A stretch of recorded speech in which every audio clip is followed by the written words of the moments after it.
Airflix avec Jean-Marc Laurent. La radio FM a 40 ans cette année et en France, eh bien, elle se décline aussi sur le numérique aujourd'hui, mais en 1981, la radio FM dite libre faisait son apparition pour le plus grand bonheur de la jeunesse.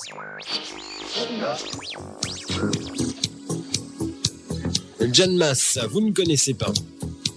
Toute première fois. À cette époque, Jacques Lang était ministre de la Culture du gouvernement Mitterrand. Je lui ai demandé si la radio libre, à cette époque, faisait partie d'un élan culturel. C'était évident, si vous voulez. Nous avions, depuis pas seulement pendant la campagne présidentielle, mais depuis plusieurs années avec François Mitterrand, nous avions conçu un programme d'action pour la culture, un programme ambitieux pour la culture. Et lorsque nous sommes arrivés aux responsabilités, tout naturellement, nous avons mis nos actes en harmonie avec nos engagements. Et s'agissant alors des radios libres, très rapidement, nous avons levé les interdits. Nous-mêmes, d'ailleurs, avions créé, quelques mois avant l'élection de François Mitterrand, une radio qui s'appelait Radio Riposte. Et François Mitterrand et les dirigeants socialistes avaient été poursuivis pénalement en raison d'une infraction avec l'interdiction de créer des radios libres. Ça paraît aujourd'hui complètement surréaliste. Ce phénomène de radio libre, est-ce qu'il était réellement considéré comme une extraordinaire aventure humaine ? Parce que là, en 2021, on a du mal à retourner en arrière sur ce phénomène de société.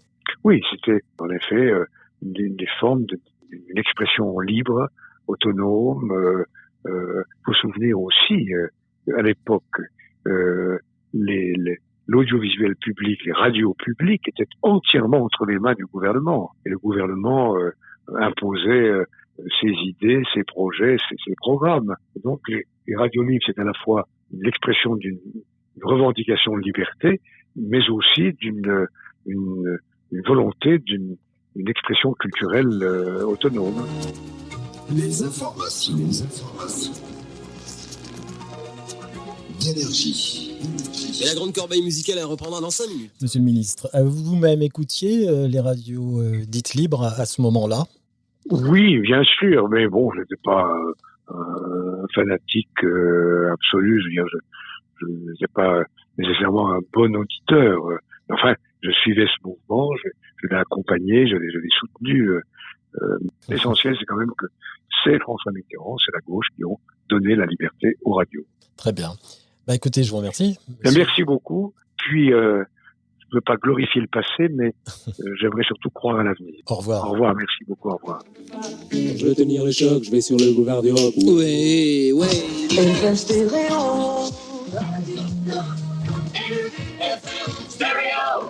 Mais qu'est-ce que tu fais, chérie ? Je prends mon pied. Tu m'entends, Philippe ? Ah, mais c'est la mère Catherine. Je suis désolée, j'avais pas prévu. Ah bah écoute, t'es pas marrant, t'assures pas du tout. Et voilà, nous terminons avec cette ambiance de la radio FM à ses débuts. Rendez-vous pour un prochain podcast Airflix très bientôt.